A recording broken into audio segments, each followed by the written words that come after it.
রাতে 4টা বাজে বাজে। এখন 3:30 কি 4টা।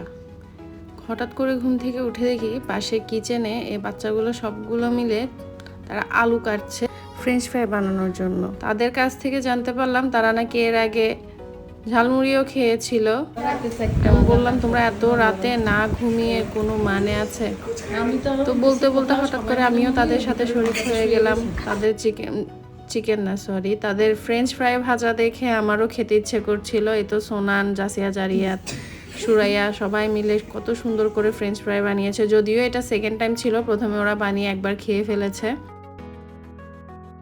এরপরে তাদের ছোট আব্বু আর সোনানের মামাও আমাদের সাথে এই কাজে শরিক হলো। সে আমাদের জন্য অনেকগুলো চিপস নিয়ে এসেছিল রাতের বেলা। আমরা সেই চিপসগুলো বের করে পাউরুটি দিয়ে, কলা দিয়ে এগুলো খেয়েছিলাম। তারপর 5টা 2 হঠাৎ করে ডিসাইড করলাম বাইরে যাব চা খেতে। আমার শ্বশুরবাড়ির দেওদিঘি, যেখানে সকাল সকাল চায়ের দোকানগুলো খুলে, সেখানে সাফওয়ানের বাবা বলল যাবা চা খেতে। আমরা বললাম কি বলে যাব না মানে। একে তো আমরা সবাই নাচুনি বুড়ি, তার উপরে পড়লো ঢোলের বাড়ি। সবাই মিলে একসাথে বের হয়ে গেলাম চা খেতে। সকালবেলা পাখির আওয়াজ।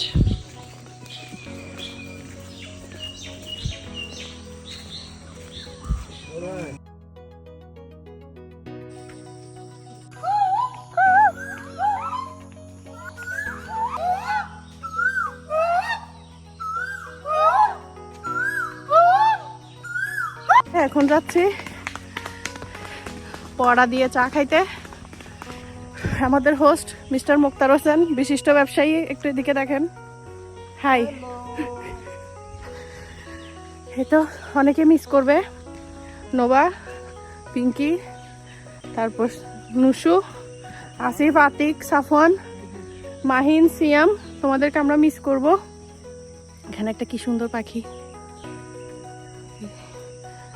তোমাদেরকে আমরা মিস করছি, কিছু করার নেই। এটা লাজজোড়া পাখি। অনেকগুলো পাখির আওয়াজ শোনা যাচ্ছে, চারপাশটা একদম সবুজ। এই তো যাই, পরোটা খেয়ে আসি, বাকিগুলো পরোটার দোকানে গিয়ে দেখাবো। Bye bye. হ্যাঁ বলো। আচ্ছা, পূজা করতে ফুল আনতে যাচ্ছে। পরিবেশটা এত সুন্দর আর এত আই সুদিং ছিল। যদি এটা শীতকাল হতো মজাটা আরো অনেক গুণ বেড়ে যেত। তারপর আমরা সবাই তো বিলের মাঝে নেমে এখানে বাচ্চারা সবাই ফুল তুলছিল। ওরা আবার ফুল তুলে তুলে প্রতিটা ফুল আমাকে দিচ্ছিল।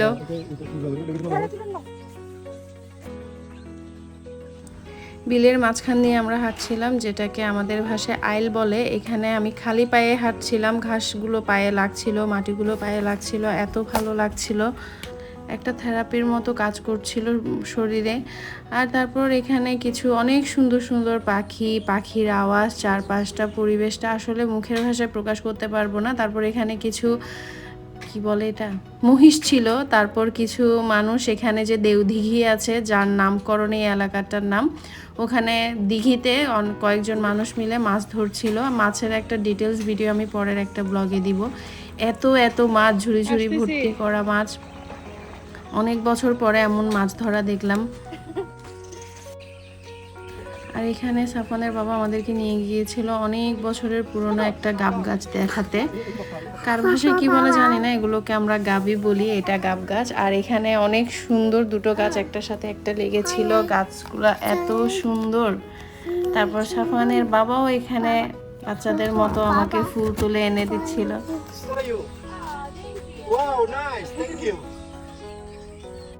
সেদিন আমরা অনেক মজা করেছি রাস্তায় হাঁটতে গিয়ে। অনেক ফুলের গাছ আর ছোটবেলায় দেখা অনেক কিছু আবার সেই দিন নতুন করে দেখেছিলাম। তারপর হাঁটতে হাঁটতে আমরা এখানে একটা মাটির বাড়ি দেখতে পাই। এটা একটা হিন্দু গৃহস্থ বাড়ি, যেখানে মহিলাটা খুব সুন্দর করে মানে চারপাশটা উনি গুছিয়ে রেখেছিল। উনি একটা ছাগল পালে, ছাগলটা আমাদেরকে জানা দৌড়ানি দিয়েছিল দেখে। উনি গান ছেড়ে দিয়ে কাজ করতেছে।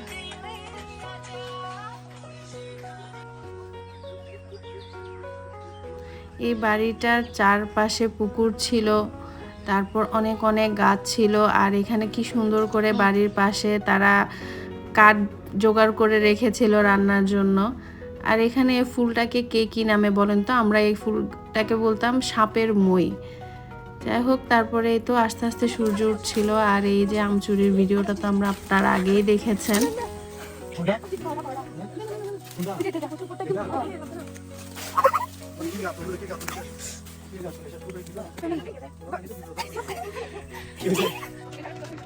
তারপর আমরা একটু টমটমে চড়ে এওসিয়ার যে ট্যাগ বলে ওখানে একটু ঘুরতে গিয়েছিলাম। ঘুরে টুরে আমরা আবার দিঘি বাজারের ওখানে চলে আসি। ওখানে এসে আমরা এই তো তেলের পরোটাই খাবো। আমাদের ডিসিশন ছিল তেলের পরোটা। ওখানে খাওয়ার মতো পরিবেশ ছিল না, কারণ সকাল সকাল অনেক গ্রামের মুরব্বীরা ওখানে চা খেতে এসেছিল। তাই আমরা ডিসাইড করলাম যে পার্সেল নিয়ে আমরা বাসায় চলে যাব। সাথে আমরা নিয়েছিলাম ডাল, ভাজি, তারপরে হচ্ছে দই।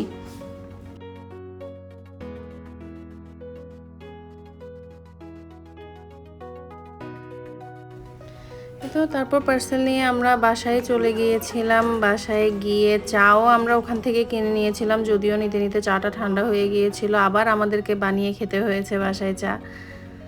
তারপর সবাই মিলে পরোটা, ভাজি, ডাল, এই তো দই, এগুলো দিয়ে আমরা সকালের নাস্তাটা করি। তখন মনে হয় 6টা বাজে, 6টা সাড়ে 6টা বাজে। তারপর খাওয়া দাওয়া শেষ করে আমরা ঘুমিয়ে পড়েছিলাম। এই ঘুম আমাদের ভেঙেছিল সেই দুপুরবেলা। সবাইকে অনেক ধন্যবাদ ভিডিওটা দেখার জন্য। সবাই ভালো থাকবেন। আল্লাহ হাফেজ। আর গ্রামের এই প্রকৃতিটা কত সুন্দর, তাই না? মাশাআল্লাহ।